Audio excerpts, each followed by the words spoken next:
समीर अपने दोस्तों आसिफ, खलील, अहमद और कमर के साथ छुट्टियां बिताने के लिए अपने गांव आया था। वो बहुत खुश होकर गांव को देखने आए थे। जैसे ही उन्हें मालूम हुआ कि गांव के लोग कहते हैं पुरानी हवेली में कोई नहीं जाता, हवेली में भूत हैं और वहाँ कुछ ऐसे राज दफन हैं जिन पर से पर्दा हटाना मुश्किल ही नहीं, नामुमकिन है, और जो भी उस हवेली के राज जानने की कोशिश करता है वो मारा जाता है।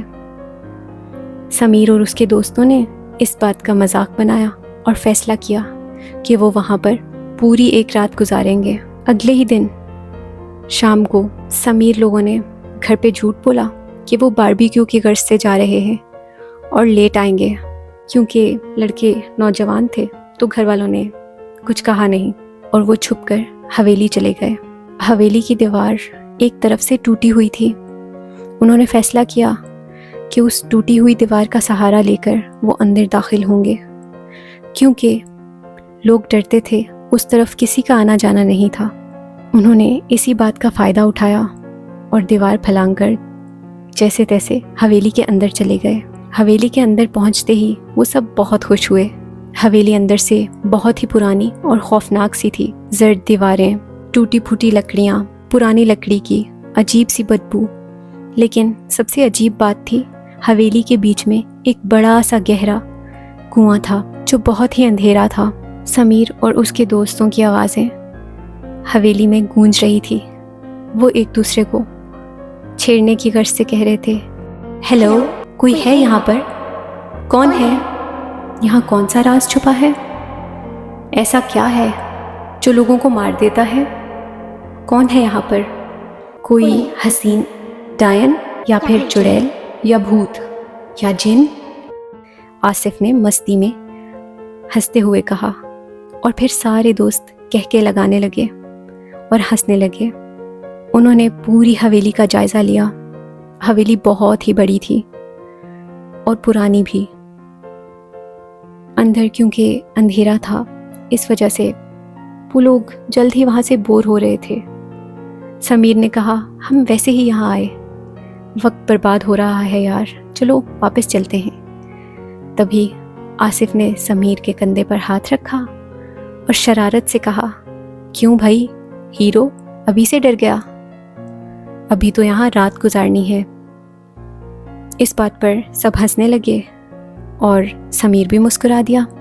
सारे दोस्त खुशगपियों में मसरूफ़ थे कि अचानक से समीर ने कहा, यार चलो अब सोते हैं, वैसे भी जल्दी से रात निकले, तुम लोगों का भूत भी निकले और हम घर जाएं, यहाँ बोरियत ही है।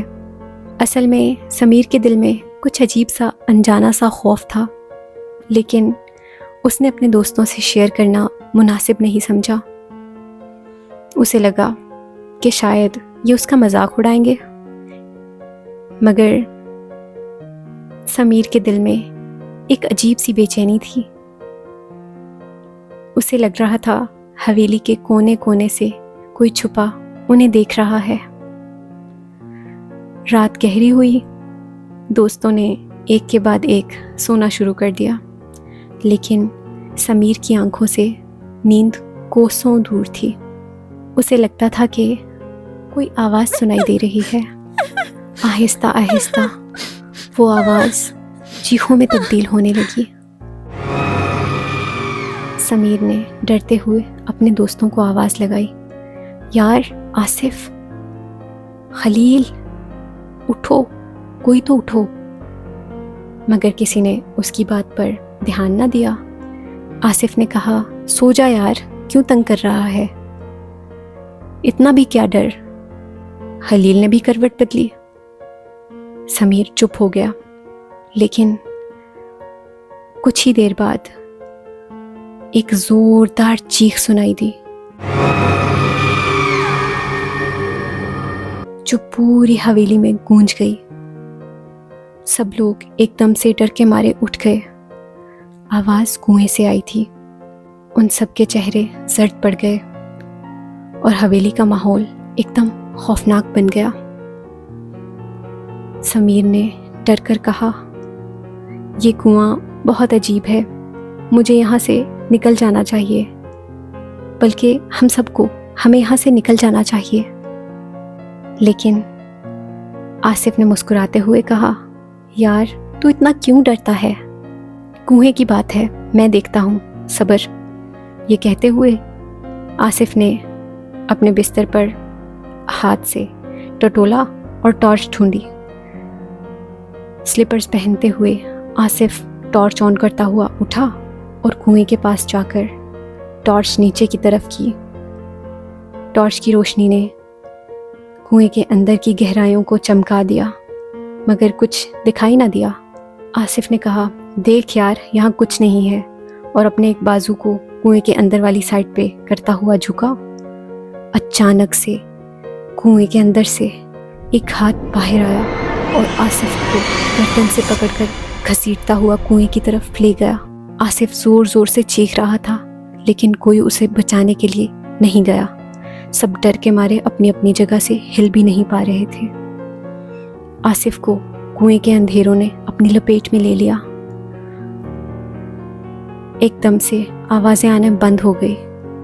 समीर और उसके दोस्त अपनी जगह पर जमे हुए थे।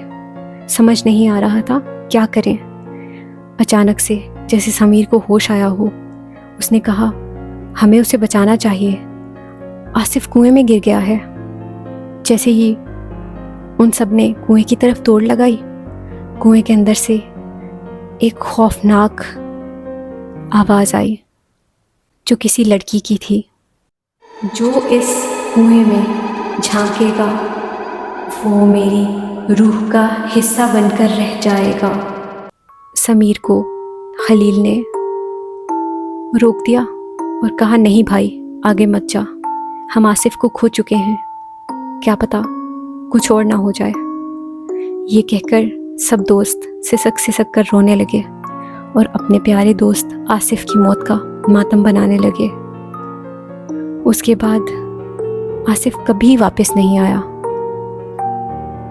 और उसके बाद उन दोस्तों ने ठानी कि वो कभी उस हवेली का रुख नहीं करेंगे। समीर और उसके दोस्त अपने प्यारे दोस्त आसिफ को खोकर बहुत ही गमज़दा थे और अपनी बेवकूफ़ी पर मातम बनाते हुए वापस आए। समीर और उसके दोस्तों ने डर और खौफ से हवेली छोड़ दी, लेकिन उस रात के बाद आसिफ कभी नहीं मिला और हवेली के कुएं के पास जाने की हिम्मत किसी में ना थी। कहते हैं, अगर रात के वक्त उस कुएं के पास खड़ा हुआ जाए तो अब भी उसके अंदर से चीखों की आवाज़ें सुनाई देती हैं, जो वहाँ कैद रूहों की होती हैं। जो भी उस कुएं में झांकता है, उसे वो अंधेरा अपनी लपेट में ले लेता है हमेशा के लिए, और फिर वो कभी लौट कर नहीं आता।